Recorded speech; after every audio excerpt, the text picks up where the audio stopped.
Good morning, अस्सलाम वालेकुम। सुबह आगे में आपको कहेंगे खुश आमदीद। मेरे साथ है मोहम्मद शुएब, मेरे साथ है सबीन फारूक और प्रोग्राम का आगाज हम करेंगे सवाल से। और सवाल आज सिर्फ आप लोगों से है। आपने करना है व्हाट्सएप पे हमें उसका जवाब कि सबीन को आपने हमेशा ना सही मैक्सिमम टाइम पे ना पिंक शेड्स में देखा है। नहीं, not at all. Yes, not at all. मैं आज पिंक का हर शेड सबीन के पास है। हाँ, मैं इसीलिए पूछना चाह रहा था कि आज डिफरेंट शेड आपने ट्राई किया है। मैं हमेशा पहनती हूँ, मैं डिफरेंट कलर्स पहनती हूँ। मैं ब्लैक बहुत ज्यादा पहनती हूँ। सवाल था, वो अपनी राय देंगे। मैं ब्लैक बहुत पहनती हूँ, मैं रेड बहुत पहनती हूँ, मैं ऑरेंज बहुत पहनती हूँ, मैं पिंक बहुत पहनती हूँ।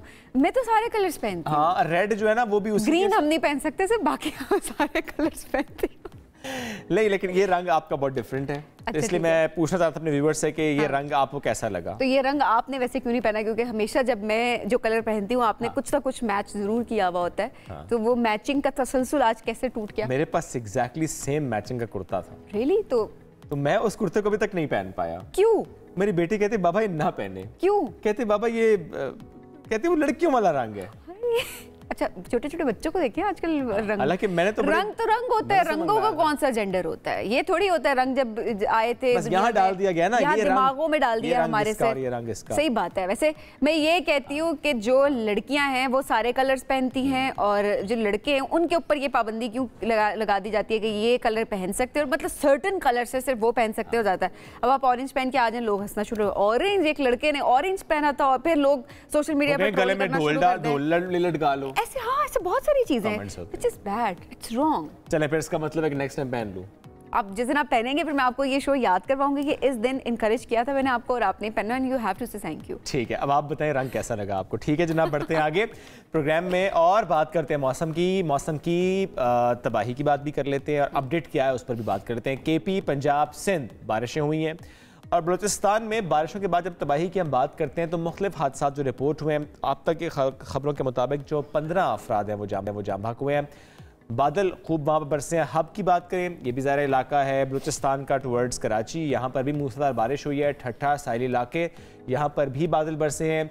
अब अगर आ जाएँ हम गलियात की बात करें या पारा चनार या कुरम की बात करें, यहाँ पर भी बारिश हुई है। फिर अगर हम नारायण का खान की बात करें, बालाकोट आसपास का इलाका, यहाँ पर भी बारिश हुई है और पहाड़ी इलाकों पर बर्फबारी हुई है। हालांकि इस वक्त नॉर्मली रास्ते खुलना शुरू हो जाते हैं नारायण के, लेकिन अभी तक रास्ते काफ़ी जगहों के बंद हैं क्योंकि बर्फबारी। एग्जैक्टली। और इस्लामाबाद की बात की जाए, रावलपिंडी की बात की जाए तो या इसके गिरदनवा की बात की जाए, आज सुबह कितनी अच्छी बारिश हुई है। अच्छी तो हम कह रहे हैं अल्लाह करे बाइस रहमत ही रहे। ये भी खूब बादल गरजे हैं वक्फे वक्फे से, गरज चमक के साथ। अभी भी जो है सिलसिला जारी है, हल्की हल्की बारिश जो है वो मुख्तलिफ इलाकों में देख रहे हैं। उसकी वजह से जो बाकी शहरों में हम देख रहे हैं हालात उसकी निस्बत कम जरूर है, लेकिन यहाँ पर भी पिंडी इस्लामाबाद की अगर बात की जाए यहाँ पर भी कुछ इलाकों में पानी खड़ा है। नशेबी इलाकों में पानी खड़ा है। अब मजीद बारिश की पेशगोई भी की जा रही है, स्पेशली बलूचिस्तान की अगर हम बात करें जिसकी अपडेट आपको हमने दी है कि तूफानी बारिशों ने तबाही मचाई। अब चमन की भी बात हम कर लें, छतें गिरने के वाक़यात रिपोर्ट हुए, कई अफराद उनकी डेथ हो गई। 12 से 40 मकानात मुकम्मल तबाह हो चुके हैं। अच्छा, कुछ मड हाउसेस थे वो तो बिल्कुल ऐसे जैसे बह गए, सड़कें बह गई, पुल टूट गए। कोयटा के मुख्तलिफ इलाकों में यालाबारी भी हुई है और महकमा मौसमियात ने कहा है कि मजीद बादल बरस सकते हैं। जिसमें आपने कहा कि अल्लाह के रहमत की बारिश और वाकई इस वक्त चूँकि गंदम की कटाई भी हो रही है स्पेशली पंजाब एंड सिंध में, उस पर ज़ाहिर हम देखेंगे कि खासा मसला हो जाता है। This is something very alarming और ये वो है जो हमने अपने साथ खुद किया है। क्लाइमेट चेंज, इसके असरात जो हैं वो आ भी नहीं। प्रोग्राम में आगे चल के हम इस पर बात भी करेंगे, डिटेल से बात भी करेंगे। अच्छा जी, आगे बढ़ते हैं और अब बात करते हैं कुछ लोगों की जो कि फंस गए। कौमी क्रिकेटर्स की बात करते हैं, कामरान अकमल की बात करें, अब्दुल रज़ाक की बात की जाए, उमर गुल और मिसबाउल हक, वो जो दुबई एयरपोर्ट पर महसूर होकर रह गए। यूएई में जारी तूफ़ानी बारिशों के बायस दुबई एयरपोर्ट पर अगर देखा जाए तो फ्लाइट्स तातुल का शिकार रही, जो कल भी हम शेयर कर रहे थे और जो हालात सामने नज़र भी आ रहे थे सबको किस तरह से वहाँ पर पानी में दुबई एक तरह से डूब गया था। कौमी क्रिकेटर्स वहाँ पर शदीद परेशान हुए और दीगर मुसाफिरों के साथ एयरपोर्ट पर ही वो फंसे रह गए। चारों क्रिकेटर्स को लाहौर से रास्ता दुबई अमरीकी शहर जो उन्होंने, क्योंकि होस्टन उन्होंने पहुँचा था, 2009 वर्ल्ड कप की जो फाते टीम है उसके एजाज़ में तकरीब रखी गई है वहाँ पर, जो उन्होंने अटेंड करनी थी, वहाँ पर उन्होंने जाना था, लेकिन ज़ाहिर है वो फंस चुके वहाँ पर और वहाँ पर नहीं पहुँच सके। तकरीबन खराब हो गई ना, खराब हो गई। तो सुनवा सकते हैं कि हम जो इस वक्त बात कर रहे हैं एयरपोर्ट पर, चूंकि ज़ाहिर है हमें देख भी रहे हैं कि उनके चेहरे पर तो मुस्कुराहट है, तो परेशान है या उस मोमेंट को भी वो एंजॉय कर रहे हैं। अगर हम सुनवा सके तो हम सुनवा भी देते हैं आपको। 27 घंटे हो गए हम लोगों को। हाँ जी बिल्कुल 27 घंटे क्या, तो ऐसा लगता है 6 महीने की जेल काट लिया। और ये मैं आपको बताता हूँ, ये देखें हमारा ये गेट है B14 और लोग देखें कैसे लेटे हुए हैं। और ये दोबारा शेड्यूल की थी फ़्लाइट 9:30 मॉर्निंग की दुबई टाइम की, तो अब उन्होंने 9:35। ओहो, वैसे बड़ी ही मुश्किलात में जो वो अल्फाज वो इस्तेमाल कर रहे हैं वो बहुत ही वैसे मायूस हुए हैं। और ऑब्वियसली ये तो हम क्रिकेटर्स की बात करें, बाकी जिस तरह मुसाफिरों का भी उन्होंने बताया कि किस तरह से वहीं पर वो थक हार के बेचारे लड़की को हर आधे घंटे के बाद शेड्यूल चेंज हो रहा है, सुकून है, खाना पीना भी मिल रहा है, आप उनको सोचे को खौफ करें, मतलब लोग फंसे हुए वहाँ पे। Still at a better place. अगर आप उस तरह सोचेंगे, बहुत से ऐसे इलाके सभी जहाँ पर घरों की छतें गिर गई हैं, दीवारें गिर गई हैं। ऑब्वियसली कंपैरिजन अगर किया जाए तो ऑब्वियसली वो जरा बेहतर, वो फिर भी रिलेटिवली एक तो देखिए सेफ प्लेस पर है, साथ है शुगल मेला चल रहे हैं, गपशप चल रही है जी, ठीक है। बाकी जाहिर है चीजें बेहतर होंगी, फ्लाइट्स दोबारा से बिकॉज़ ऑब्वियसली अगर फ्लाइट डिले हो रही है तो वो सेफ्टी के लिए ही हो रही है आपकी। एब्सोल्युटली, दूसरी ऑप्शन भी कोई नहीं है, एग्जैक्ट आ नहीं सकती फ्लाइट्स। आगे बढ़ते हैं जनाब, एक शाहाना शादी दिखाते हैं आपको। ठीक है जी, ठीक है। बर्फीले पहाड़ में शादी का ये मंजर आपको दिखाएंगे। बरतानवी ड्रेसर हैं डेरेन लियोंग और इनकी शादी ने सबको हैरान कर दिया है। स्विट्जरलैंड में ये शादी हुई है और इस तकरीब की वीडियोस तस्वीर आप देखेंगे तो खुद भी हैरान हो जाएंगे। खूबसूरत सा ये पहाड़ी इलाका है और यहाँ पर होने वाली शादी की इस तकरीब में बर्फीली पहाड़ी को रंगीन फूलों से सजाया गया। ज़्यादा फूल खैर वाइट ही हैं और जो दुल्हन है वो भी क्यूब में बंद नजर आएंगी और खूबसूरत परियों के लिबास में मलबूस फनकारों ने भी मेहमानों की खूब तफरी का जरिया बन गई। ये देखें, आपको विजुअल दिखा रहे हैं इस वक्त हम। वैसे I find it so uncomfortable personally. हाँ, it's different but still uncomfortable. अगर देखा जाए मतलब देखने की हद तक मेरे लिए बड़ा अनकंफर्टेबल सा है। एक तो ठंड, ऊपर से उनका मतलब उनको ठंड लग भी नहीं रही है। तीसरी बात, बर्फ के क्यूब में वो हैं। Yes, you're right. एग्जैक्टली, देखिए ना, इट्स डिफिकल्ट और मतलब बड़ी मुश्किल में शादी की है उन्होंने। इतनी क्या मुश्किल थी यार, क्या पता शादी हुई मुश्किल से हो। आपको खुशी थी या क्या था? और फूल भी हर तरफ बस white white white white white. तो मुझे पता नहीं क्यों मुझे लोग बड़े इसको डिस्कस कर रहे हैं और इसी तरह से मेरी तरह मुख्तलिफ राय, हमारी तरह मुख्तलिफ राय, जरा आपको शायद पसंद आई है, मुझे नहीं आई। विजुअल पसंद है बट यू आर राइट, वो वाकई वहां एग्जैक्टली वो करना, उसको मैनेज करना, एग्जीक्यूट करना, it's very tough, it's very difficult. Exactly. ये तो ऐसी जैसे आपने कोई दरिया कूद के जाना है कद्दू में बैठ के। ऐसा हुआ है। कहाँ पे?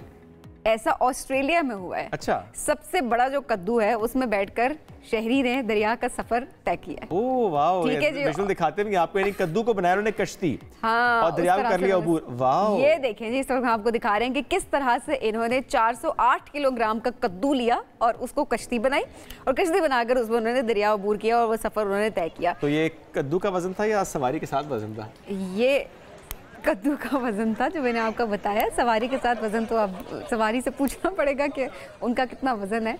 लेकिन ये एक अनहोनी चीज़ें हो रही होती हैं, बड़ी अनयूजुअल होती हैं हम सब के लिए कि ये दुनिया में क्या क्या हो रहा है, लोग क्या क्या एक्सपेरिमेंट्स कर रहे होते हैं अपनी ज़िंदगियों के साथ। बहुत अनयूजुअल भी हो रहा होता है, एट द सेम टाइम कुछ ऐसी खबरें आती हैं जब हम कहते हैं कि बहुत कुछ अच्छा हो रहा है। जैसे कि ब्राज़ील में माहिरीन हयातियात यानी बायोलॉजिस्ट ने ज़ख्मी कछुओं की मदद उन्होंने की है और माहिरीन का जो ग्रुप है ये वॉलंटियर है और साले समंदर पर कछुओं का ये इलाज करते हैं, उनके तहफ़्फ़ुज़ के लिए कोशिश है। इस प्रोग्राम का मकसद है कि जो भी इस वक्त इंडेंजर्ड स्पीशीज़ हैं उनको बचाया जा सके, कछुओं का तहफ़्फ़ुज़ किया जा सके और आवाम में उसके मुतालिक आगाही पैदा की जा सके। माहिरीन करते ये हैं कि जाल की मदद से इन कछुओं को पकड़ते हैं और साहिल पर जो टेंट्स लगाए हैं इन्होंने वहाँ पर इनका इलाज करते हैं, उसके बाद वापस पानी में छोड़ देते हैं। तो ये कितनी अच्छी बात है उनकी मदद के लिए। अच्छा, साइज़ मुझे पहले लगा बहुत बड़ा साइज़ है लेकिन वो कैमरा बहुत क्लोज गया था। हाँ, तो आपको क्या, आपको हाथी दिख रहा था कछुए की जगह? बताएं सबसे बड़े कछुए कहाँ होते हैं? मुझे क्या पता कहाँ होते हैं, मैं कछुओं में रिसर्च की हुई है मैंने। अभी एक सेकंड में देखो विजुअल चल रहा है, गूगल कर दिया इन्होंने। मेरे हाथ में फोन कुछ भी नहीं है। सेशल्स एक मुल्क है, वहाँ पे दुनिया के सबसे बड़े कछुए होते हैं। अच्छा। साहिली वो पट्टी है और बहुत खूबसूरत जगह है। सही हो गया, मतलब हाथी के बराबर होते हैं? हाथी के बराबर नहीं, आप जितने होते हैं। अगर हाथी आगे बढ़ते हैं जी। अच्छा, हाथी की बात करते हैं। हाथी भाग गया। अमरीकी रियासत मोंटाना की हम बात करते हैं, वहाँ पर हाथी सर्कस से फरार हो गया जी। शहर की गलियों और सड़कों पर वो मटर गश्त कर रहा है और कुछ देर घूमने के बाद वापस आ गया। मतलब सर्कस हो रहा था, लोग एक्सपेक्ट कर रहे थे परफॉर्मेंस उसकी, और उस दौरान वो भाग गया। भागने के बाद आराम से उसने मटर गश्त की, घूमा फिरा और के बाद वापस आ गया आराम। मटर गश्त को मटर गश्त क्यों कहते हैं? मुझे क्या पता क्यों कहते हैं। वैसे मटर के दाने अगर आप फेंके ना जमीन पे तो ऐसे फिर जाते हैं, घूम जाते हैं जमीन पे, इसलिए कह रहे होते हैं। उस तरह का मामला लगता है। और अगर ये मामला ना हुआ तो आप मुझे बताएं, क्या आप मुझे कितने पैसे देंगे इसके बाद? जितने आप कहेंगे। ठीक है, 500 से कम नहीं लूंगी। यार ये आपने चंगा रखा है। ईदी पे भी आप कहती हैं 500 से कम नहीं लूंगी, दूसरे मामले में भी आप यही कहती हैं। ईदी आपने 5000 सोची भी थी मेरी, तो आपने मुझे क्या मैंने कहा ईदी, मैंने कहा 500 से कम नहीं लूंगी, मुझे 2000 रुपए दे दिए। मेरी एक्सपेक्टेशन से बहुत, मैंने तो 5000 दिए। अब ये देखिए मेरी एक्सपेक्टेशंस क्या थी आपसे, और आप देखिए मैंने क्या सोचा हुआ था। एक मेरी सोच है, आपकी सोच। सही बात है। ब्रेक लेते हैं, वापस आएंगे, साथ रहिए। मफाहमत का बादशाह सभी ने किसे कहा गया? सदर आसिफ अली जरदारी साहब को। कई बार कहा जाता रहा उनको, और वक्त किरदार भी बड़ा बखूबी निभाते रहे मफाहमत। फिर उन्होंने वैसे ही बात की है कि मफाहमत होनी चाहिए, ऑफर की है उन्होंने। यानी कल जो पार्लियामेंट का इजलास, यानी पहला मुश्तरका इजलास, उससे उन्होंने जब खिताब किया तो कहा कि जो इस वक्त मुश्किलात दरपेश हैं, वो कहते हैं हम इख्तलाफ लेकर नहीं चल सकते, जो हंगामी इक़दाम हैं वो करने होंगे, और जो हालिया सियासी बहरान है उससे मुल्क को निकालना होगा। कहते हैं हमें सबको साथ लेकर चलना है, मिलकर आगे बढ़ेंगे तो जमहूरियत मजबूत होगी। वो ये भी कहते हैं कि सियासी माहौल ऐसा हो कि जिसमें हिद्दत कम और रोशनी ज़्यादा हो। हम सबको एक कदम पीछे हटना होगा और फैसला करना होगा कि मुल्क और कौम के लिए सबसे ज़्यादा अहम क्या है। वो कहते हैं हकीकी कोशिश अगर करें तो सियासी दर्जा हरारत में कमी ला सकते हैं। अच्छा, वैसे बात तो बिल्कुल ठीक कर रहे हैं, ऐसा नहीं कि कोई भी गलत बात की, और ऑब्वियसली कह रहे हैं कि सबको एक कदम पीछे हटना होगा। एग्जैक्टली, और ये एक आइडियल सिचुएशन है जो उन्होंने बताई है, और ऑब्वियसली सबको पीछे हटना। But at the same time Shoaib, अगर देखा जाए तो कल तो ऑपोजिशन तो किसी और मूड में नजर आई है एक तरह से। अगर तहरीक इंसाफ के जो अरकान हैं उनका शोर शराबा, ऐवान को मछली मंडी उन्होंने बना दिया था। तो उसी हवाले से जरा बात करते हैं। हमारे साथ इस वक्त मौजूद हैं सीनियर सहाफ़ी हैं, तज्ज़ियाकार हैं मज़हर अब्बास साहब, और शुक्रिया प्रोग्राम में ज्वाइन करने के लिए। मतलब कल ऑपोजिशन के किरदार को आप किस तरह देखते हैं? वो पार्लियामान जहां पर अवाम के मसाइल डिस्कस होने चाहिए, मुल्क के हालात डिस्कस होने चाहिए, वहां पर तो किसी को बात नहीं करने दी जाती है। कोई बात करता है वहां पर चोर चोर के नारे या इस तरह के नारेबाजी शुरू हो जाती है, मछली मंडी बना दिया जाता है, मामलात तो वहीं रह जाते हैं। ऑपोजिशन का किरदार क्या वाकई यही होता है? जी शुक्रिया। मेरा ख्याल है कल जो कुछ हुआ वो कोई नया नहीं हुआ, बिल्कुल नया। जो लोग हुकूमत में बैठे हुए हैं वो अपने ज़माने में यही कुछ करते थे जब अपोजिशन में होते थे। असल में हमने कभी भी इन चीज़ों के लिए कोई माहौल नहीं बनाया कि सियासी माहौल इस तरह की जो सदर का खिताब होता है उससे पहले जो माहौल बनाना चाहिए, सियासी माहौल बनाना चाहिए, और ख़ास तौर पे अपोजिशन को इंगेज करना चाहिए। मैं आज की बात नहीं कर रहा, मैं हमेशा की बात कर रहा हूँ। वो नहीं करने की कोशिश की गई क्योंकि एक तनाव रहा।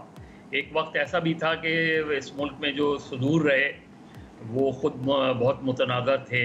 अब मौजूदा सदर हैं आसिफ अली जरदारी, असम्बली से मुंतखब होकर आए हैं, लेकिन अपोजिशन का उन इंतखाबात पर ही एतराज़ है। अब उन इंतखाबात पर एतराज़ को दूर करने की अभी तक कोई ठोस कोशिश नहीं की गई। तो मेरा ख्याल है पॉलिटिकल पार्टीज़ को एक दूसरे को इंगेज करना पड़ेगा। हम उसको सिर्फ एक पैराए में देखते हैं, आज के पैराए में देखेंगे तो आप कहेंगे कि तहरीक इंसाफ बहुत हार्ड पोजीशन ले रही है। तहरीक इंसाफ से बात करेंगे तो तहरीक इंसाफ कहती है कि मसला ही 8 फरवरी के इलेक्शन का है। जब हम एक इलेक्शन की लेजिटिमेसी को तस्लीम ही नहीं कर रहे तो हम उस हुकूमत को या उस हुकूमत के तहत या उस पार्लियामेंट के तहत मुंतखब होने वाले सदूर या चेयरमैन या स्पीकर को हम कैसे कबूल करें? तो मज़हर भाई कता कलामी की माज़, लेकिन आपको नहीं लगता कि ये तो एक अच्छा पॉइंट है इस वक्त ऑपोजिशन के पास कि वो कहें कि चूंकि सदर साहब ने खिताब किया है और उन्होंने कहा है कि हम सबको एक कदम पीछे हटना होगा, चूंकि वो खुद कहते हैं कि सियासी टेम्परेचर को कम करना होगा, चूंकि वो खुद कहते हैं सबको साथ लेकर चलना होगा, तो ठीक है फिर उनके साथ बैठते हैं और उनसे बात करते हैं और उनको ये कहते हैं, जो बात आपने भी की बहुत अहम बात है ये कि जो मुतनाज़ा इंतखाबात, चूँकि ज़रा इस पर बहुत बात होती आई है कि आएँ फिर मिल बैठ कर एक कमीशन बनाते हैं ताकि दूध का दूध और पानी का पानी हो जाए। सदर साहब ने ऑफर किया है, हम उनसे डिस्कस कर लेते हैं कि तो ऑफर है ना। देखिए, सदर की ऑफर नहीं होती, सदर की सेरेमोनियस पोजीशन होती है। सदर हुकूमत को तजवीज़ दे सकते हैं। अब जो कल जब जरदारी साहब ये खिताब कर रहे थे तो उन्हें चाहिए था कि हुकूमत को भी कुछ तजावीज़ देते कि हुकूमत अपोजिशन को किस तरह इंगेज करे, यही एक सदर का वो होता है। और दूसरे इसीलिए हम कहते हैं कि जो सदर या गवर्नर होते हैं हमारे यहाँ, वो जब सदर या गवर्नर बन जाते हैं तो वो किसी एक पार्टी के नहीं होते, इसीलिए उनको पार्टी ओहदे भी छोड़ने पड़ते हैं। मुझे नहीं पता जरदारी साहब ने पीपल्स पार्टी पार्लियामेंटेरियन की सदारत से या पाकिस्तान पीपल्स पार्टी के शरीक चेयरमैन की पोजीशन से अब तक इस्तीफा दिया है या नहीं दिया। अच्छा। लेकिन गवर्नर और ऐवान सदर जो हैं वो दोनों को लेकर साथ चलते हैं। अब अगर गवर्नमेंट और इनके दरमियान है तो जरदारी साहब को चाहिए कि वो इंगेज करें, उन्होंने ऑफर किए, लेकिन एक फॉर्मल इन्विटेशन दें। क्या होगा, अपोजिशन मना कर देगी, लेकिन फिर ये बात रहेगी कि सदर ने बहरहाल उनको दावत दी। ये ऑप्शन दोनों के लिए बहुत अहम है कि या तो वो ऑफर करें और ये एक्सेप्ट ना करें तो भी आवाम को मालूम हो कि कौन क्या चाहता है, और या फिर ये उनसे बात करें कि आप ये डिस्कस करें इंतखाबात से मुतालिक मामला। अगर रोल अदा नहीं करते वो, तो फिर इनके पास एक ऑप्शन है कि वो लोग नहीं कर रहे। नहीं, वही मैंने कहा कि सदर करें, हुकूमत भी। देखिए असेंबलियों में हम तकरीर करते हैं, एक तरफ ऑफर करते हैं, और उसके बाद आप टीवी टॉक शोज में देखें कि एक दूसरे के खिलाफ आस्तीनें चढ़ी हुई होती हैं। यानी वो मैसेज जो प्रेसिडेंट या प्राइम मिनिस्टर दे रहे होते हैं, वो मैसेज नीचे तक नहीं जाता। उसके अभी सेशन होने वाला है, आपको नजर आ जाएगा कि पीटीआई का मौक़िफ़ है वो एग्रेसिव है, लेकिन पीपल्स पार्टी, नून लीग, दूसरे लोग भी एग्रेसिव हो जाते हैं। अब ये जो सिलसिला है, जब तक हम उस टेम्परेचर को नीचे नहीं लाएंगे, क्योंकि मुज़ाकरात के लिए एक माहौल बनाया जाता है, इनिशिएटिव लिया जाता है कि चलें इलेक्शन पर, जैसे पीटीआई कहती है, गवर्नमेंट की तरफ से एक मूव होना चाहिए, चलें इलेक्शन डिस्प्यूटेड है आपकी नज़र में, तो हम ऐसा करते हैं कि 15 अगर इलेक्शन ट्राइब्यूनल हैं तो हम इसको 25 कर देते हैं। बिल्कुल। और जल्दी फैसले करें, अगर हमारे खिलाफ फैसला आता है तो हमें काबिल कबूल। तो एक आप तरीका देते हैं, एक तरीका एडॉप्ट करते हैं। और दिल बड़ा अपोजिशन हमेशा से, कोई भी अपोजिशन हो, वो एग्रेसिव होती है हमेशा, लेकिन हुकूमत जो होती है वो फलदार दरख्त की मानंद होती है, जो झुकता है। ये जब तक एटीट्यूड नहीं होगा तो ये मसला नहीं हो पाएगा, तो मसला ज़ाहिर हल नहीं हो पाएगा। ऐसे में कल कुछ अहम बातें भी की हैं सदर साहब ने, जिस तरह से वो बात कर रहे थे सिक्योरिटी के ऊपर, सेहत के हवाले से, मौशी हालात के हवाले से उन्होंने जो बातें की हैं, तो क्या आपको लगता है कि हुकूमत के पास इन मसाइल का हल है? इस वक्त कोई रोड मैप नज़र आ रहा है या बस गो विद द फ्लो ये वाला सिनेरियो है अभी? देखिए, वो तो फिर थोड़ा सा एडमिशन भी होना चाहिए ना। ये सारी पीटीआई की 3.5 साल हुकूमत रही है, पीपल्स पार्टी की सिंध में कम से कम कंटिन्यूस पिछले 16 साल से हुकूमत है, मुस्लिम लीग नून की हुकूमत भी कई बरसों रही है। अब अगर इस मुल्क के वज़ीर आज़म ये कहें कि इस मुल्क के 3.5 करोड़ बच्चे जो है स्कूल नहीं जाते, तो उन्हें खुद एडमिट करना चाहिए कि उनकी हुकूमत की भी नाकामियाँ हैं। जरदारी साहब को भी एडमिट करना चाहिए कि उनकी हुकूमत की भी नाकामियां हैं, जिसकी वजह से आपका एजुकेशन और हेल्थ सिस्टम डेवलप नहीं हो पाया। इतने सालों में तो ये चीज़ें तो डेवलप होनी चाहिए थी। पीटीआई को भी अपने 3.5 साल में उन्होंने वो परफॉर्मेंस नहीं दी, वो इनिशिएटिव नहीं लिए, तो सबको एतराफ़, क्योंकि सब हुकूमतों में रहे और आज भी सब हुकूमत में हैं। पीटीआई केपी में हुकूमत में है, मुस्लिम लीग नून मरकज़ और पंजाब में हुकूमत में है, पीपल्स पार्टी सिंध और बलूचिस्तान में हुकूमत है। बलूचिस्तान की हाल तो देखिए इस वक्त क्या हो रहा है। बिल्कुल। बलूचिस्तान में सैलाब की क्या सूरत हाल है, बलूचिस्तान में क्या किया जा रहा है, इतने करोड़ों अरबों रुपए खर्च होते हैं तो वो कहाँ जाते हैं, सिंध में क्या सूरत हाल है। तो ये सारी चीज़ें होती हैं कि आप कहें कि हाँ हमसे भी बहुत गलतियाँ हुई हैं, हमने भी सही मानों में उस तरह के इक़दाम नहीं किए। तो एक बैलेंस कायम करने की ज़रूरत होती है। आज ये कहना कि हमें यहाँ से इनिशिएटिव, सिक्योरिटी के मामलात हैं, एक लार्जर इशू है। आज भी आप देखें कि कराची में जो वाक़या हुआ है और कराची में मुतवातिर जो वाक़यात हो रहे हैं, अभी भी इस्लामाबाद में नेशनल सिक्योरिटी के हवाले से इजलास हो रहा है, कच्चे में किस तरह ये बरसा बरस के वाक़यात हैं, बरसा बरस से हो रहे हैं। बिल्कुल। लेकिन हमने इसके हल के लिए जो इक़दामात किए, वो इक़दामात नाकाफ़ी रहे। उन इक़दामात में कुछ कामयाबियां हुई भी, लेकिन बड़ी हद तक नाकामियां, क्योंकि रिफॉर्म नहीं की पुलिस। जब तक आप पुलिस में मेजर रिफॉर्म्स नहीं करेंगे, याद रखिए, जब तक पुलिस में मेजर रिफॉर्म नहीं होंगी, और वो क्यों नहीं होती, मैं यही पूछने लगा हूं आपसे कि मेजर रिफॉर्म्स होने में हिंड्रेंस कौन है? हिंड्रेंस बहुत सी आपकी सियासी कुव्वतें हैं, आपके बहुत से दूसरी कुव्वतें हैं। आप देख लें police order 2002 original police order 2002 निकालें, उसको पढ़ें, उसमें जो सेफ्टी मेजर्स दिए गए हैं उनको देखें, उनको सबोटाज पाकिस्तान की जो मुख्तलिफ हुकूमतें रही हैं 2002 के ऑनवर्ड, खुद 2002 में जब जनरल मुशर्रफ ने ये लेकर आए उन्होंने खुद उसको अंडरमाइन किया। पुलिस के अंदर इस पर रेजिस्टेंस आई क्योंकि वहाँ एक सेफ्टी बेल्ट बनाए गए थे। पब्लिक सेफ्टी कमीशन होगा, पब्लिक सेफ्टी कमीशन रिक्रूटमेंट के सिलसिले में नज़र रखेगा, वही इन चीज़ों को लुक आफ्टर करेगा, वही लोगों की, शहरियों की कंप्लेंट्स को देखेगा। ये सारी चीज़ें उसमें मेजर्स बताए गए थे, उन सारी चीज़ों को निकाल दिया गया। किसी हद तक हमने देखा कि 2008 और 2013 और 18 में खैबर पख्तूनख्वा में किसी हद तक हुआ, लेकिन वो इमरान खान जब पंजाब में लेकर आए तो पंजाब में उनके इत्तेहादियों ने उसकी मुखालफत कर दी। सिंध में जब पुलिस ऑर्डर 2002 इम्प्लीमेंट की बात आई तो हम 1861 के कानून को ले आए और 2002 को उठा के फेंक दिया। ये हमारे फ्लॉज हैं, ये हमारे कि हम पुलिस को रिफॉर्म्स नहीं करना चाहते। हम कभी रेंजर्स की तरफ देख लेते हैं, कभी फौज की तरफ देख लेते हैं।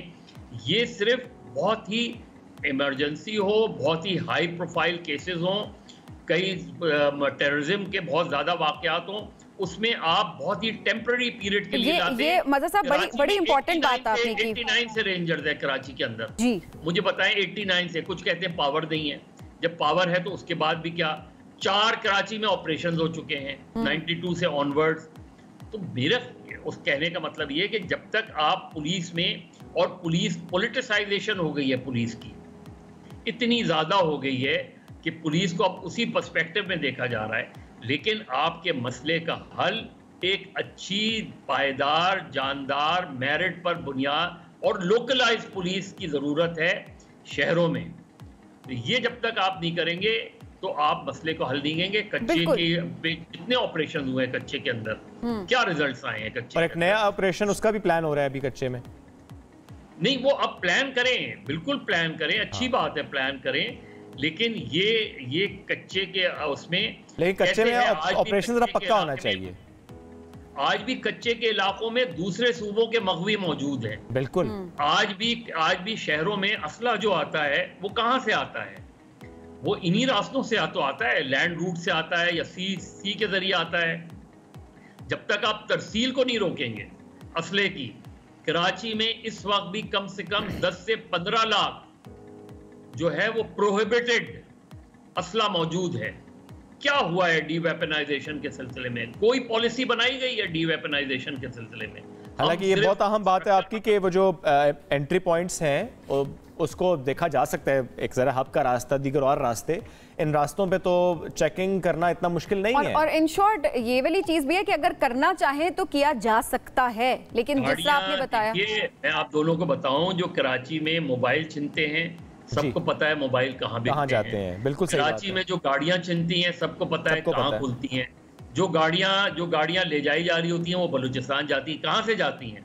कोई सिक्योरिटी पोस्ट है ना आपकी जो बॉर्डर सिक्योरिटीज हैं वो क्या कर रही होती हैं? उनको कितनी मरतबा अकाउंटेबल किया गया है इस शहर से? और वो रिपोर्ट पूरी मौजूद है डॉक्टर शोएब सडल की। इस शहर से 19,000 कंटेनर गायब हुए। 19,000 कंटेनर, बड़ा नंबर है। इसमें 50 अरब रुपए का नुकसान उस रिपोर्ट में लिखा है कि 50 अरब रुपए का नुकसान हुआ। क्या हुआ उस रिपोर्ट का? कितनों के खिलाफ कार्रवाई हुई? तो हमारी जो अशराफिया है वो मीटिंग्स करती हैं, बड़ी बड़ी मीटिंग्स करती हैं, बड़े बड़े ऑपरेशन प्लान होते हैं, नेशनल एक्शन प्लान बनता है, हर चीज होती है, लेकिन ग्राउंड पे इंतहा पसंदी भी मौजूद है, ग्राउंड पे दहशतगर्दी भी मौजूद है, ग्राउंड पे दहशतगर्दी में भी मौजूद है, और हमारे पास बदकिस्मती से उनका डेटा भी नहीं है पूरा। और ये एक बड़ा इशू है कि ज़रा डेटा होना और फिर उस पर काम होना। ज़रा बहुत इंपॉर्टेंट पॉइंट्स आपने रेस किए हैं। मज़हर अब्बास साहब शुक्रिया साथ मौजूद। हम फॉल्ट लाइंस की अगर बात करें, ज़रा सबको मालूम है फॉल्ट लाइंस कहाँ पर हैं और क्या हैं, उनको एड्रेस करना बहुत अहम है। पहले ही बहुत ताख़ीर हो चुकी है और ज़रा हम अक्सर ये बात करते भी आए हैं कि अशराफिया अपने आप को प्रोटेक्ट करती है, मज़ीद ताख़ीर हम अफोर्ड नहीं कर सकते। ऑलरेडी बहुत नुकसान हुआ, चूँकि नुकसान से अवाम का होता है। एक ब्रेक की तरफ जाना नाज़रीन, ब्रेक से वापस आते हैं, साथ रहिए। पाकिस्तान शदीद बारिशों की लपेट में है, जिससे अब तक मुख्तलिफ हिस्सों में 70 से ज़ायद अफराद जाँ बहक हो गए हैं, जबकि बेशुमार घरों की अगर बात की जाए, मकानात जो हैं, फसलें, उनको बड़े पैमाने पर नुकसान पहुँचा है। महकमा मौसमियात के मुताबिक मुल्क में बारिशों का जो हालिया सिलसिला है वो 22 अप्रैल तक जारी रहेगा और फिर 25 से 29 अप्रैल तक एक और सिलसिला मुतवक्को है। और ज़ाहिर है इस दौरान तेज़ आंधी, यालाबारी और नदी नालों में तुग़यानी की सूरत हाल भी रहेगी। उसके पेश नज़र नेशनल इमरजेंसी ऑपरेशन सेंटर ने अवाम को हिदायत भी जारी की हैं और हर मुमकिन एहतियात बरतने की ज़रा अपील भी की है। किसी किस्म के ख़तरे से दो चार जो पहाड़ी सिलसिले हैं उनका सफ़र ना करने का कहा है और बरसाती नदी नालों को पार करने से गुरेज करने का भी कहा गया है। आज हम डिटेल्स इस पर बात करेंगे। हमें इस वक्त ज्वाइन कर रहे हैं नेशनल इमरजेंसीज ऑपरेटर से लीड टेक्निकल टीम को देखती हैं ये जियोग्राफिकल इंफॉर्मेशन सिस्टम। मैं ज़रा इसको समझूंगा अभी कि बड़ी टेक्निकल टर्म्स है ये। बिल्कुल ज़ारा हसन, बिल्कुल ज़ारा हसन साहब हमारे साथ ज्वाइन कर चुके हैं। ज़ारा साहब बहुत शुक्रिया। पहले तो मुझे बताएं कि ये जियोग्राफिकल इंफॉर्मेशन सिस्टम से मुताल्लिक और फिर ये जो हम नेशनल इमरजेंसी ऑपरेशन सेंटर की बात कर रहे हैं, ज़रा ये बिल्कुल नई टर्म है हमारे लिए, किस तरीके से काम होता है, क्या फंक्शनैलिटी होती है? जी, सबसे पहले तो मैं आपको ये बताना चाहूँगी कि इससे पहले NDMA जो है वो एक ट्रेडिशनल अप्रोच के साथ काम कर रहा था, ठीक है, जो कि एक रिएक्टिव अप्रोच थी। रिएक्टिव अप्रोच का मतलब ये है कि जब भी कोई हमारे पास डिज़ास्टर स्ट्राइक करता था तो हम उसका रिस्पॉन्स करते थे। बट जैसे कि आप देख रहे हैं कि क्लाइमेट चेंज की वजह से हमारे पास जो डिज़ास्टर है या हैज़र्ड्स हैं उनकी फ्रीक्वेंसी बढ़ चुकी है और इसकी जद में जो है हमारे पास तरक्की याफ्ता ममालिक भी हैं। तो हमने इसी चीज़ को मद्देनज़र रखते हुए एक डायनेमिक अप्रोच अपनाई है जिसको हम प्रोएक्टिव अप्रोच कहते हैं। और इस चीज़ को सामने रखते हुए हमने national emergency operation centre develop किया है जो कि NDMA हेडक्वार्टर में है। अब इसमें हमारे पास सब्जेक्ट मैटर स्पेशलिस्ट हैं और उन सब्जेक्ट मैटर स्पेशलिस्ट को हमने इनेबल किया है क्रेडिबल डेटा सेट से और हमारे पास तकरीबन 200 से ज़ायद सैटेलाइट फीड्स आ रही हैं। अब इसमें से हमारे पास वन ऑफ द टेक्निक जो एक जदीद टेक्नोलॉजी है वो GIS है and I am actually leading that geographical information system team, जो कि आपके पास आपको पता है जितने भी हैज़र्ड्स हैं, डिज़ास्टर हैं या डाटा है वो लोकेशन बेस्ड होता है, तो उससे आपकी ट्रांसपेरेंसी, आपका ऑपरेशन बेहतर होता है। अगर थोड़ा इस तरह एक्सप्लेन करें, फॉर एग्जांपल चित्राल को हम पिक कर लेते हैं कि वहाँ से इंफॉर्मेशन आ रही है हमारे डेटा सेंटर में कि कहाँ पर कितना नुकसान हुआ, या वहाँ पर रियल टाइम इंफॉर्मेशन ये भी आ रही होगी कि कितनी और बारिश हो सकती है, क्योंकि ज़रा मेड डिपार्टमेंट भी इसके साथ ऑन बोर्ड होगा। किस तरह की इंफॉर्मेशन आती है, फिर हॉस्पिटल्स का डाटा किस तरह से वहाँ पर मरीज़ पहुँच रहे हैं, वो सब डाटा किस तरीके से आप तक पहुँचता है? जी देखिए, हमारे पास NEOC में मुख्तलिफ डैशबोर्ड्स और पोर्टल्स डेवलप किए गए हैं जो कि जिसको हम लोग नेशनल कॉमन ऑपरेटिंग पिक्चर कहते हैं।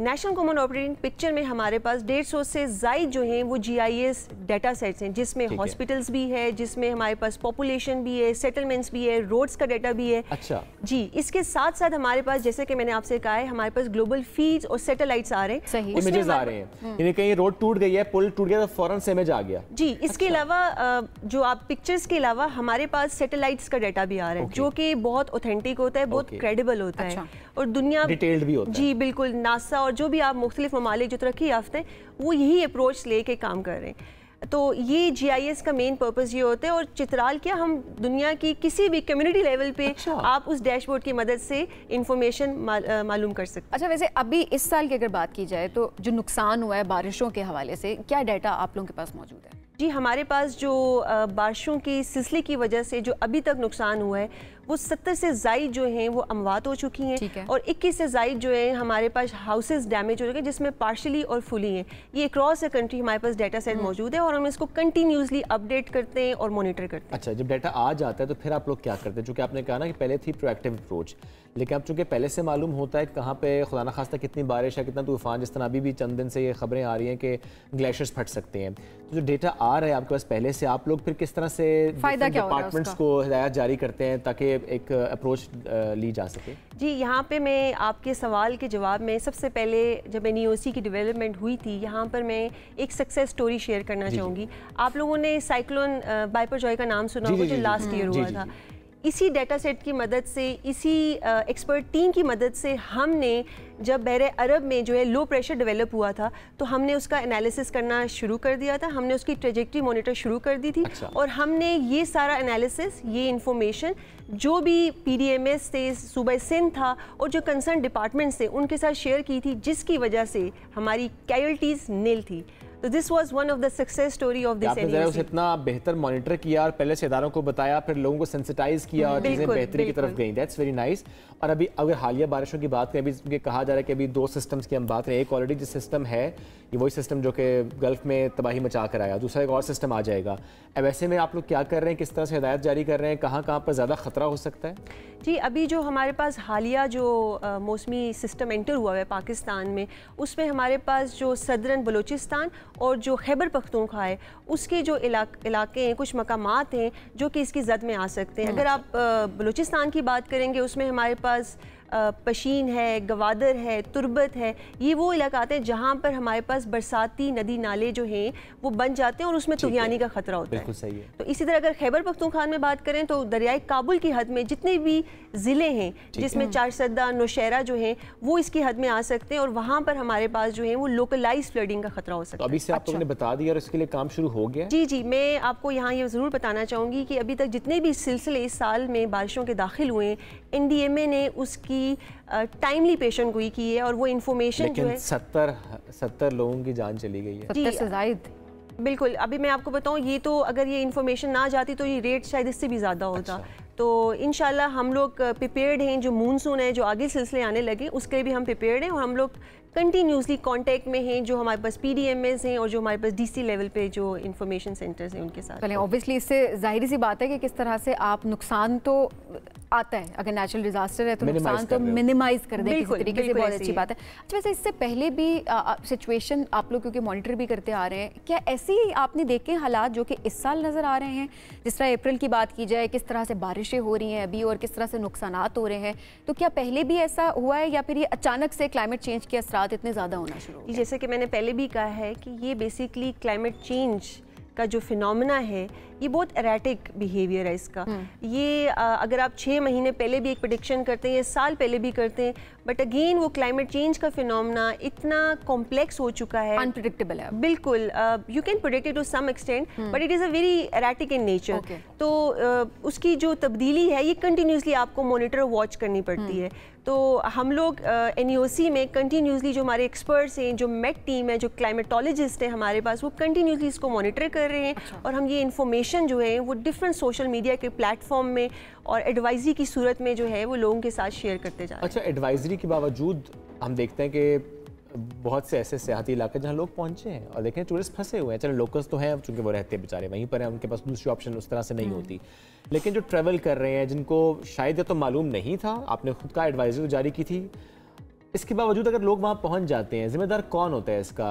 क्योंकि आपने खुद कहा कि PDMS को भी बताया जाता है, फिर DC लेवल पे भी इंफॉर्मेशन शेयर की जाती है, फिर भी लोगों का वहाँ पहुँच जाना, सफ़र करना, इन इलाकों का रुख करना।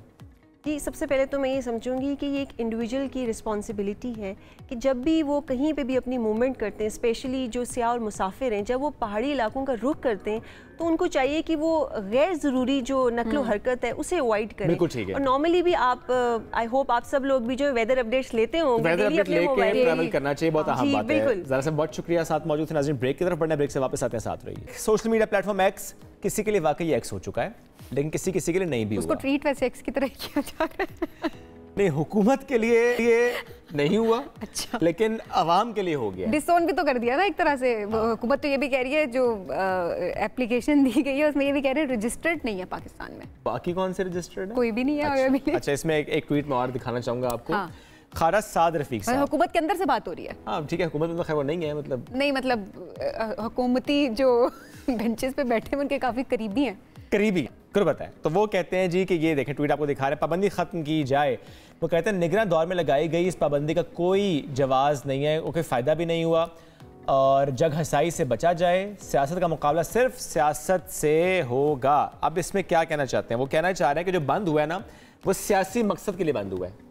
वो कह रहे हैं कि सियासत का मुकाबला जो है वो सियासत से होना चाहिए, लेकिन जो तावील दी जाती है सेक्रेटरी इंटीरियर की तरफ से जो कल दी गई है खुर्रम आगा साहब की तरफ से कोर्ट में, कहा जी कि चूंकि ये सिक्योरिटी का इशू है तो इसलिए ज़ाहिर है इसको उस तरीके से डील किया जा रहा है। इस पर बात कर लेते हैं। उसामा खिलजी हमारे साथ मौजूद हैं, राइट्स एक्सपर्ट हैं। उसामा, बहुत शुक्रिया आपने वक्त दिया। उसामा, पहला सवाल मैं यही करना चाहूँगा कि पाबंदी लगाने वाले खुद बहरहाल इस्तेमाल कर रहे हैं, ट्वीट्स आ रही हैं उनकी, किस तरह से आती हैं? जी बिल्कुल, देखें जैसे आपने कहा कि हुकूमत का तो एक्स हो गया, तो मेरे ख्याल से अवाम का एक्स नहीं हुआ और हुकूमत में भी काफ़ी लोगों का एक्स नहीं हुआ, क्योंकि वो VPN लगा के उन्होंने पैच अप कर लिया एक्स के साथ। तो VPN के ज़रिए सारे इस्तेमाल कर रहे हैं और यही सेंसरशिप का जो है मतलब एक काउंटर प्रोडक्टिव मेजर है, क्योंकि हर कोई जो है VPN इस्तेमाल करके यूज़ कर रहा है। नहीं, वैसे उसामा, क्या वज़ीर आज़म साहब VPN लगा के इस्तेमाल कर रहे होंगे? जी अभी पूछना चाहिए कि कौन सा VPN है, पेड है या फ्री है, ताकि हमें भी पता चले कि ये पेड वर्जन्स होना कि ज़ाहिर है तवातुर से आ रहे हैं। हम तो अगर लगाएं, मैंने तो आज तक वैसे नहीं लगाया, पेड तो नहीं लगाया, लेकिन वैसे मैंने लगाया ऑब्वियसली, क्योंकि आप एक सोशल प्लेटफॉर्म है और आप उसको ज़ाहिर उसको इस्तेमाल तो आपको करना ही है, कुछ भी हो जाए तो लोग मजबूर हैं। लेकिन जब वो इस्तेमाल भी हो रहा है, बेशक पाबंदी लगा दी गई है, खुद भी ट्वीट्स हो रही हैं, तो फिर ऐसी पाबंदी का क्या फायदा जब VPN खुद भी यूज़ कर रहे हैं और फिर अवाम भी यूज़ कर रही है? देखिए यही कंफ्यूजन थी, क्योंकि जब ट्विटर या एक्स ब्लॉक हुआ 1 महीने तक कोई भी जिम्मेदारी नहीं ले रहा था। नई हुकूमत कह रही थी कि पिछली हुकूमत ने ब्लॉक किया, पिछली हुकूमत कह रही थी कि अच्छा ब्लॉक तो नहीं हुआ, ये तो चल रहा है, VPN लगा के वो दिखा रहे थे। तो इसी तरह कंफ्यूजन रहती रही। फिर 1 महीने बाद जो है कोर्ट में फाइनली जब 3-4 कोर्टों ने उन्हें बुलाया तो उन्होंने बोला कि जी फरवरी 17 को इंटीरियर मिनिस्ट्री ने PTA को बोला था कि ब्लॉक करो, लेकिन इससे पहले इंटीरियर मिनिस्ट्री और PTA दोनों कह रहे थे कि हमने नहीं ब्लॉक किया। तो कोई जिम्मेदारी लेने के लिए तैयार नहीं है मेरे ख्याल से, इस वजह से क्योंकि उन्हें पता है कि ये गलत एक और ये तावील के ये रजिस्टर्ड नहीं है पाकिस्तान में, इसकी क्या बुनियाद हो सकती है? देखिए पूरी दुनिया में एक वेबसाइट जो है चल रही है, तो वो रजिस्टर क्यों पाकिस्तान में करी? इंटरनेट का फायदा ही यही है, ये वर्ल्ड वाइड वेब है। तो वर्ल्ड वाइड वेब में जो है आप दुनिया में कहीं भी बैठे किसी वेबसाइट को एक्सेस कर सके। अभी पाकिस्तानी कोई वेबसाइट बना रहे हैं तो वो क्या 203 ममालिक में जाके रजिस्टर करेंगे ताकि अगर शायद उधर यूजर हो तो हम उनके साथ राब्ते में रहे? नहीं।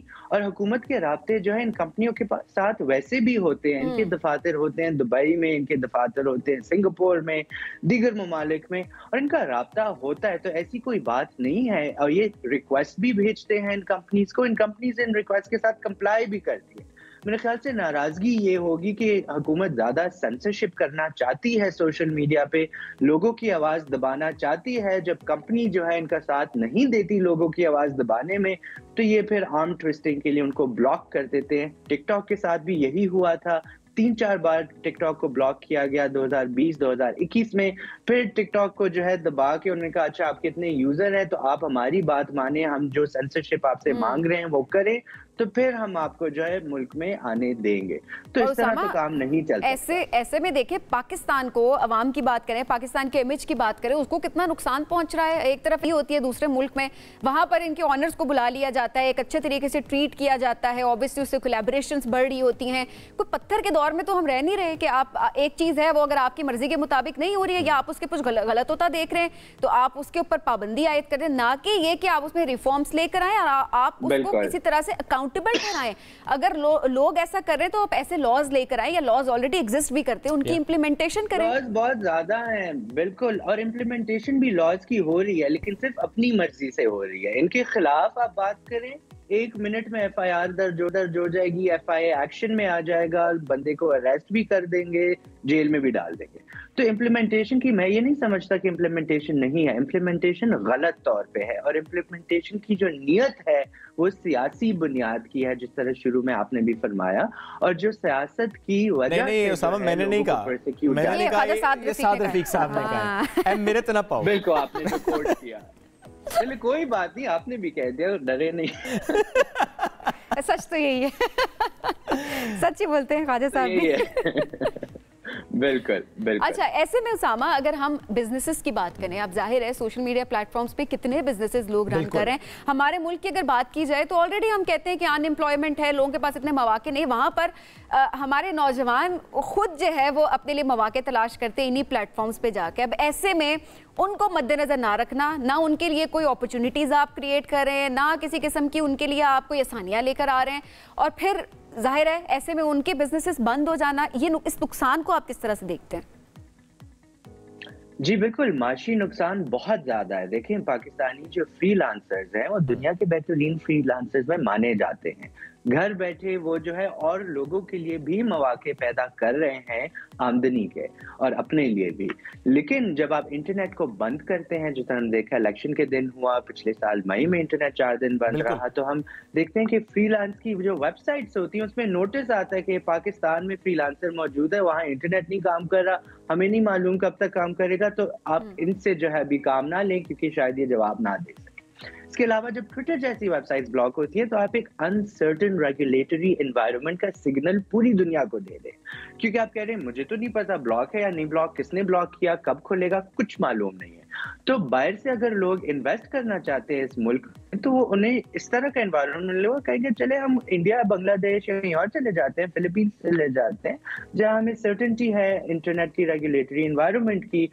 यहाँ तो कवानीन ही अच्छे नहीं है, लेकिन जो अच्छे कवानीन है उनकी ओनरशिप भी जो है रियासत नहीं लेने के लिए तैयार हो, कह रही है हमने नहीं ब्लॉक किया है। तो इस तरह फिर आपकी जो आईटी इंडस्ट्री है उस पर बहुत बुरा असर पड़ता है। और अभी आप देख भी रहे हैं काफी आईटी इंडस्ट्री के लोग यही बात कर रहे हैं कि हमारा बिजनेस सफर कर रहा है। IT industry despite that grow कर रही है, लेकिन आप सोचें कि अगर इस तरह का अच्छा रेगुलेटरी एनवायरनमेंट पाकिस्तान में बनाया जाए तो हम क्वाड्रूपल जो है अर्निंग हमारी हो सकती है फॉरेन एक्सचेंज की। लेकिन मेरे ख्याल से प्रायोरिटीज जो है हुकूमत की इस तरफ नहीं है कि माशी बेहतरी आए। कोई अल्टरनेटिव इस वक्त गवर्नमेंट के पास है एक्स को लेकर? किस किस्म का अल्टरनेटिव? यानी अगर पाबंदी नहीं लगानी, या जो बात हम कर भी रहे हैं रूल्स एंड रेगुलेशंस वाली, जिस तरह इदारे करते भी हैं, आपने खुद भी इसका जिक्र किया, ऐसी कोई अल्टरनेटिव सिचुएशन क्या गवर्नमेंट के पास नहीं है, इदारों के पास नहीं है? कोई फ्लेक्सिबिलिटी दिखा सकते हो प्रोबेबली कि ये फ्लेक्सिबिलिटी है और अब इसको खोला जा सकता है। बिल्कुल, prevention of electronic crimes act मौजूद है, उसका इस्तेमाल भी किया जा रहा है एक्टिविस्ट के खिलाफ, जर्नलिस्ट के खिलाफ, पॉलिटिकल ओपोनेंट के खिलाफ, तो कानून तो मौजूद है। और इसके अलावा ये डिसइंफॉर्मेशन, मिस इन्फॉर्मेशन का बहाना देते हैं। सबसे ज्यादा डिसइंफॉर्मेशन तो हुकूमत की तरफ से अक्सर आ रही होती है, लेकिन अगर आपने काउंटर करना है तो आप उसको प्लेटफॉर्म के ऊपर ही काउंटर करें, आप ट्वीट का रिप्लाई दें, आप अपना नैरेटिव स्ट्रांग बनाएं, आप इंफॉर्मेशन मिनिस्ट्री को इस्तेमाल करें, बजाय ये कि आप सब कुछ बंद कर दें, वीपीएन पे चलता रहे, बातें तब उधर ही लोग कर रहे हैं, उसी तरह मामला चल रहा है, लेकिन आपके ख्याल से सिक्योरिटी बेहतर हो रही है, लेकिन आप हमें बता नहीं रहे कि किस तरह बेहतर हो रही है इसको ब्लॉक करके। और मेरे ख्याल से जो इलेक्शन के बाद रिगिंग की एविडेंस ट्विटर पे आई, सोशल मीडिया पे आई, उसके बारे में भी ये नहीं चाहते कि लोग बात करें। तो मेरे ख्याल से जमहूरियत और जो आईनी हुकूक है वही सफर कर रहे हैं। तो freedom of speech and expression जिसका हक आपका आइन देता है आपको, वो हक आप बेसिकली लोगों से छीन रहे हैं कि लोग जो है वो आपसे अपने राय का इजहार करना चाह रहे हैं, लेकिन आप उनकी आवाज़ दबा रहे हैं। उनके पास एक ही प्लेटफॉर्म है जहाँ पे जाके वो बात कर सकते हैं, लेकिन आपने कहा कि नहीं, वहाँ भी आप बात ना करें। और पहले तो कोई जिम्मेदारी लेने को तैयार नहीं था, और अब जो है वो प्रॉपर स्टेटमेंट्स कोट की जा रही हैं और वो एप्लीकेशंस दी जा रही है, मौकफ रखा जा रहा है। लग ये रहा है कि अभी और कुछ दिन ही बंद रहेगा। लेट्स सी कि मामला किस तरफ हो जाएगा। सामा, बहुत शुक्रिया साथ मौजूद थे, हमसे गुफ्तगू कर रहे थे। ब्रेक नाज़रीन, ब्रेक से वापस आते हैं, साथ रहिए। हुकूमत ने रवां साल 32.2 मिलियन टन गंदम की पैदावार का हदफ मुकर्रर कर दिया है, और पंजाब और केपी की अगर बात की जाए, कई इलाकों में गंदम की कटाई के लिए बिल्कुल तैयार हैं किसान। अच्छा, ताहम हालिया बारिशों की अगर बात की जाए तो उसने खतरे की घंटी बजा दी है, क्योंकि ऑलरेडी नुकसान होना शुरू हो चुका है, और ये खदशा जाहिर किया जा रहा है कि मुल्क के मुख्तलिफ इलाकों में गंदम की बड़ी मिकदार जो है वो ज़ाया हो सकती है। और इससे पहले ये खदशात जाहिर किए जा रहे थे कि तवील खुश्क जो एक तरह से जो स्पेल है उसके बायस गंदम की पैदावार मुतासर मुतासर हो सकती है, लेकिन अब जो है वो शदीद बारिशें, उससे भी किसान बहुत ज़्यादा परेशान है, उनकी परेशानी में इजाफा हो गया। तो क्या ये टारगेट जो है ये मीट हो सकेगा और क्या नुकसानात को किस तरह से केटर किया जा सकता है या किस तरह से इसको मिनिमाइज किया जा सकता है? आज इसी हवाले से हम बात करेंगे। हमारे साथ मौजूद हैं इस वक्त सदर इत्तेहाद किसान खालिद महमूद खोकर साहब। खालिद साहब बहुत शुक्रिया प्रोग्राम में ज्वाइन करने के लिए। खालिद साहब, अगर पिछले साल की अगर बात की जाए तो ज़ाहिर है उस टाइम भी हदफ मुकर्रर कर दिया गया होगा, इस मरतबा भी किया गया है, तो क्या टारगेट मीट हो सकता है बारिशों को अगर देखा जाए इस वक्त जो मुल्क में मौसम के हालात नजर आ रहे हैं उस हवाले से? देखिए जी, हमें पहले दुआ करनी चाहिए अल्लाह तबारक व तआला से कि अल्लाह ताला रहम करे। आमीन। और ये सारी हमारी गुनाहों की शामिल है। जब बेमौसमी बारिश होती है तो इससे मुराद है कि अल्लाह ताला की नाराजगी है हमारे ऊपर। हमें अल्लाह ताला तबारक व तआला से गिड़गिड़ा के माफी मांगनी चाहिए। चलिए सर, वो क्लाइमेट चेंज के भी कुछ असरात हैं, हाँ थोड़ा फैक्ट्स पे अगर हम बात करें। इस वक्त सबसे ज्यादा जो परेशानी है वो काश्तकार के लिए है। हुकूमत ने जो बहुत ही ज्यादती की काश्तकार के साथ, खुसूसन फेडरल इंटरिम गवर्नमेंट ने, कि उन्होंने गंदम 3.2 मिलियन टन बाहर से इंपोर्ट की जी, जो कि बिल्कुल नहीं करनी चाहिए क्योंकि हमारे पास सफिशिएंट स्टॉक मौजूद थे। 1 अप्रैल की नेशनल फूड सिक्योरिटी की जो रिकॉर्ड है उसके मुताबिक हमारे पास कुछ 47 लाख टन गंदम ऑलरेडी हमारे पास अपनी मौजूद है। और इस वक्त हुकूमत जो प्लानिंग कर रही है, जो तरीक़ेकार बताया है कि वो गंदम नहीं खरीदना चाहती काश्तकार से, और काश्तकार बहुत परेशान है। उसके जज्बात का मैं लफ्जों में अहाता करके नहीं बता सकता। यानी अंदाजा कर लें कि इस वक्त तक मेन पंजाब खरीदारी करता है, पंजाब ने इस वक्त तक अपना कोई टारगेट खालिद साहब, ये बड़ा इंपॉर्टेंट पॉइंट है आपने जो रेज किया। अगर जखीरा भी है, इनफ है, तो इंपोर्ट क्यों किया गवर्नमेंट ने? देखें जी, ये कुछ तकरीबन 100 अरब रुपया माफिया ने कमाया उसमें। अच्छा। मैं तो ये चाहूंगा कि जो ईसीसी में उस वक्त मिनिस्टर बैठे थे या जो समरी मूव करने वाले, उनको फांसी होनी चाहिए, फांसी। उन्होंने हमारा काश्तकारों का मुआशी कत्ल किया है, वो मुल्क का नुकसान किया है। मैं उसमें मेरी पूरी बात समझ लें जी, उससे नुकसान क्या हुआ है जी। आज पंजाब फूड डिपार्टमेंट के पास जो गंदम पिछले साल की पड़ी है, वो गंदम उस पर 23% वो इंटरेस्ट पे कर रहे हैं जी। अच्छा, तरीकेकार क्या अपनाया गया कि उधर से बाहर, क्योंकि इंटरनेशनली गंदम होगी सस्ती पहले साल हमारे, वरना हमेशा हमारी गंदम सस्ती होती थी, बाहर महंगी होती थी। इस वक्त कुदरती वहां सस्ती होगी, वहां से सस्ती गंदम मंगवा के अपनी जो फूड डिपार्टमेंट गंदम जो फ्लोर मिल को इन्होंने रिलीज करनी थी, उसका रिलीज रेट इन्होंने 800 रुपए बढ़ा दिया ताकि जो बाहर से गंदम आ रही है वो सेल हो, अपनी गंदम ना सेल है। इन्होंने 4700 रुपए रेट कर दिया, अपनी गंदम का रिलीज का रेट कर दिया। ये एक बड़ी टेक्निकल तरीके से काश्तकार का नुकसान हुआ, पंजाब का फूड डिपार्टमेंट का नुकसान हुआ, हुकूमत का नुकसान हुआ, इस मुल्क का नुकसान हुआ। अब अपनी गंदम पे वो इंटरेस्ट पे कर रहे हैं। फिर सबसे बड़ा काश्तकार का नुकसान हुआ कि काश्तकार से इस दफा वो कहते हैं हमारे पास जगह नहीं रखने की, हमारे पास पैसे नहीं, हमारे पास पहले वाली गंदम पड़ी है। अब इससे क्या नुकसान होंगे जी? एक तो काश्तकार तो तबाह बर्बाद हो गया जी, अल्लाह ताला उसको महफूज रखे। उससे बाद अगला नुकसान, 100% गंदम के रकबे पे 2 मेन फसलें आपकी काश्त होनी है, वो है चावल और कपास।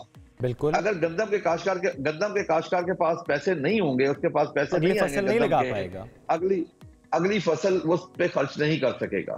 फिर अगले साल जब वो गंदम काश्त करने का वक्त आएगा तो उसे खौफ होगा, डर होगा कि जी मुझे रेट नहीं मिलता। वो अगर 5-10% उसमें कमी कर देगा तो क्या होगा? देखिए ना, आज हम 10 से 12 बिलियन डॉलर की एग्रीकल्चर प्रोड्यूस की बाहर से इंपोर्ट कर रहे हैं। वजह यही गलत पॉलिसियां, गलत सोच। और मैं माजरत के साथ कहूंगा, हमारे जो लोग पॉलिसियां बनाने वाले हैं उनको ज़राअत का पता ही नहीं है, वो ज़राअत को जानते ही नहीं है, वो फूड सिक्योरिटी का उनको नहीं पता। हालांकि फूड सिक्योरिटी इस वक्त बॉर्डर सिक्योरिटी से ज्यादा इंपॉर्टेंट है। फूड सिक्योरिटी इन लोगों ने बर्बादी कर दी है और गैर टेक्निकल लोग आके बैठते हैं। एक चंगेज खान के हिस्टोरिकल वर्ल्ड है, उसने कहा था कि मैंने अपनी पूरी लाइफ में एक दफा भी जुल्म नहीं किया। सुनने वाले हैरान शख्स रह गए कि जिसने खून के दरिया बहा दिए, वो कहता मैंने जुल्म नहीं किया। तो उसने तशरीह की कि मैंने पूरी लाइफ में किसी लाइफ के ऊपर नलायक नहीं बिठाया। यहाँ पे कुछ नलायक लोग आ गए, कुछ बेईमान लोग आ गए, जिन्होंने चंद टकों की खातिर, चंद अरबों की खातिर, अरब रुपयों की खातिर। ये पॉइंट आपका आ गया खालिद साहब। अभी जाहिर है चूंकि ये आपने पॉइंट्स तो रेज किए हैं, लेकिन अभी जो इस वक्त की सिचुएशन है, जो बारिशों की वजह से एक और ख़तरा मंडला रहा है, आपने जो आगाज़ में कहा दुआ करनी चाहिए, बिल्कुल अहम बात है। लेकिन अभी हम ऐसा भी कोई तखमीना लगा रहे हैं कि खुदा ना खास्ता इस साल की जो गंदम की पैदावार है वो मुतासर होगी, जो कि ठीक है पहले तो मौजूद है जी। इस दफा खुशाइंद बात यह है कि हमारी पिछले सालों से 8% ज्यादा काश्त है जी। पहली चीज तो ये है जी। दूसरा, सिंध में हार्वेस्टिंग हो चुकी है, भावलपुर डिवीजन में इस वक्त जोरों शोर पे हार्वेस्टिंग हो रही है, मुल्तान में भी शुरू हो चुकी है। अब आगे जो अपर पंजाब है वहां भी शुरू होने वाली है। ठीक है, अगर तो बारिशें यहीं पे आकर रुक जाएं, इंशाल्लाह ताला ये नुकसान से बच जाएगी आपकी। इंशाल्लाह मैं उम्मीद से कहता हूँ, रिस्क मेरे रब ने देना है, उसी ने जिम्मेदारी ली है, वो सबको रिस्क जरूर देगा। हमें तो आज जश्न मनाना चाहिए था कि हमारी बम्पर क्रॉप है, हम बाहर से इंपोर्ट नहीं करेंगे। सही है, लेकिन आज हम यकीन कर ले, हम सोग में हैं। मैं एक चीज और बड़े अहम इशू आपको बताना चाहता हूँ जी, काश्तकार के साथ हो क्या रहा है जी। काश्तकार के साथ पिछले साल सिर्फ यूरिया खाद में हमने 150 अरब रुपया माफिया को एक्स्ट्रा अदा किया है।